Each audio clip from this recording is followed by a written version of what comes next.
Assalamualaikum warahmatullahi wabarakatuh. Perkenalkan, nama saya Utami Fitrianingsih. Di sini saya akan menceritakan sedikit tentang sejarah vers.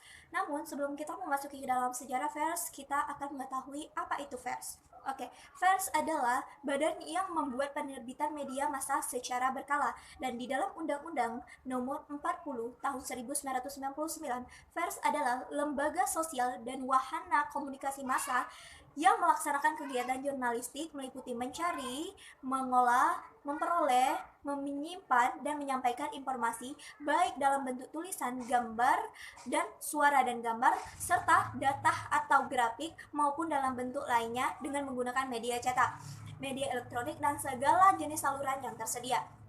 Nah, dan untuk secara umum, pers sendiri memiliki fungsi dan peranan sebagai media informasi, media pendidikan, media hiburan, dan sebagai lembaga ekonomi dan sebagai media kontrol sosial.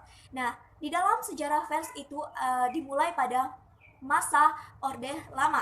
Nah, perkembangan pers di Indonesia di Orde Lama ini dibagi menjadi 3 masa, yaitu masa revolusi fisik, masa demokrasi liberal, dan masa demokrasi terpimpin. Masa revolusi fisik merupakan masa di mana bangsa Indonesia berjuang mempertahankan kemerdekaannya. Pada masa ini berlangsung pada tahun 1945 sampai 1949.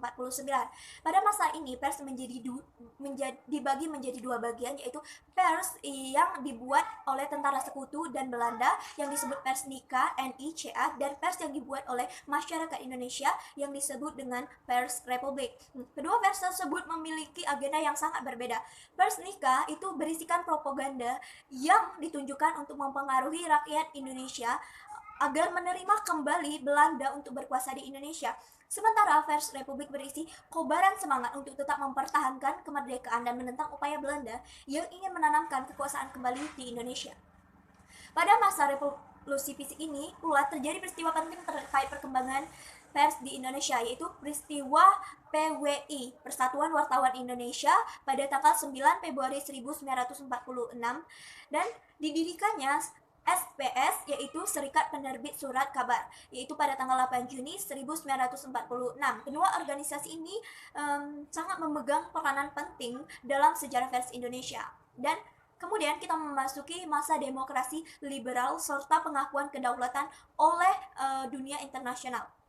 Sistem pemerintahan Indonesia berubah menjadi sistem parlementer yang berpaham liberal atau dikenal dengan demokrasi liberal. Pada masa ini berlangsung pada tahun 1950 sampai 1959.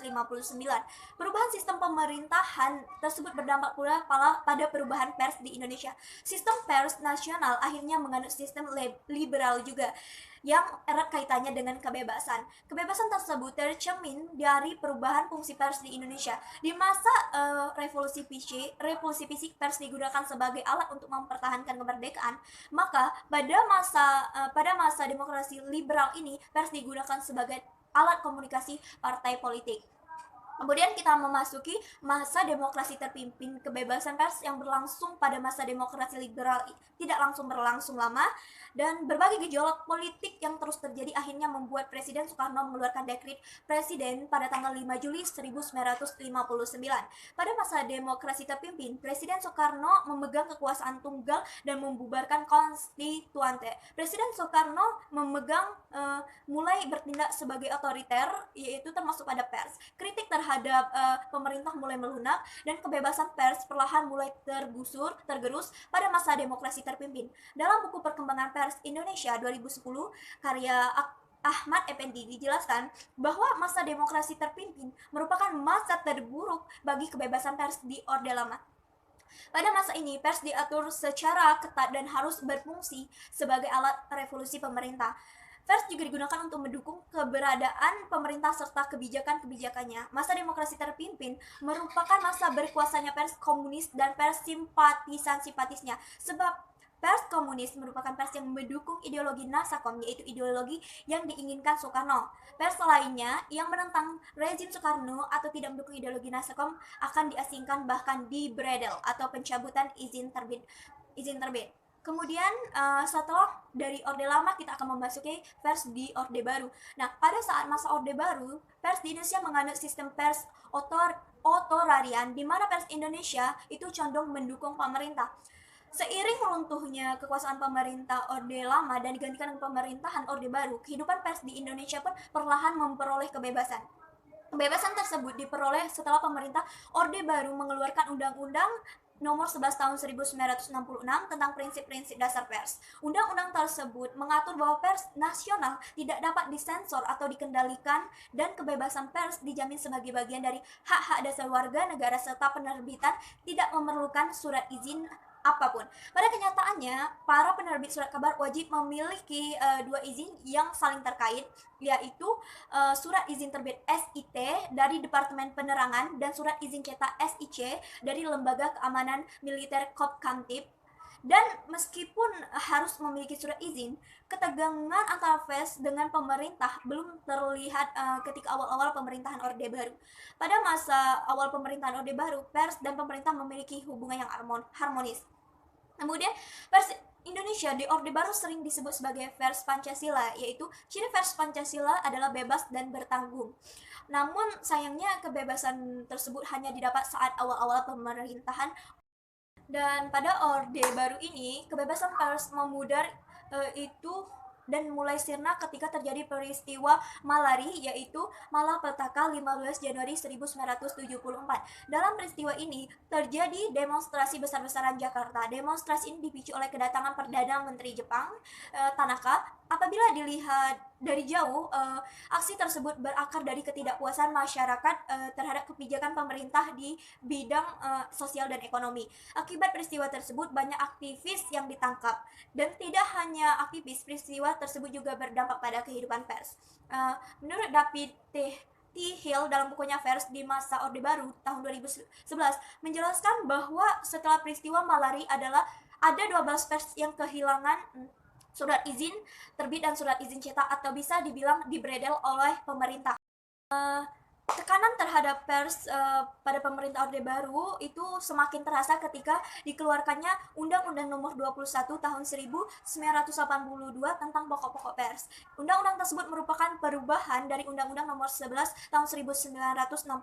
Apabila dalam Undang-Undang Nomor 11 Tahun 1966 tidak mengatur surat izin penerbitan pers, maka dalam Undang-Undang Nomor 21 Tahun 1982 surat izin pers itu harus telah benar-benar diatur. Surat izin tersebut dikenal sebagai surat izin usaha penerbitan pers, yaitu SIUP atau SIUPP.